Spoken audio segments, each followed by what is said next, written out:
சத்தியத்தின் நாயகியாய் துலங்கி நின்று சிவனிடத்தில் முத்துவரம் பெற்ற சக்தி இத்தரையில் மாந்தரமை வாழ வைக்கும் ஈஸ்வரியாம் மகமாரி அன்னையின் மேல்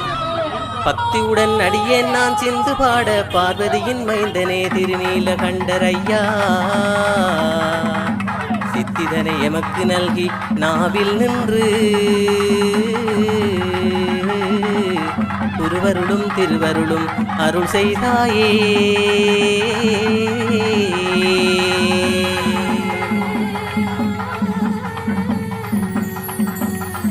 சாகரத்தின் ஆழமும் ஞான் அறியேன் அம்மா சாலோக சாரூப சாட்சியமும் நான் அறியேன் இகத்தினிலே உன் புகழை அறியேன் அம்மா இருளினிலே விளக்கின்றி வாடுகின்றேன் புகழ்ச்சியிலே மயங்கியான் வீழ்ந்து விட்டேன் புத்தியுமே நிலை தடுமாறி போகுதம்மா இகழ்ச்சியுடன் நினை மாந்தர் தள்ளும் முன்னே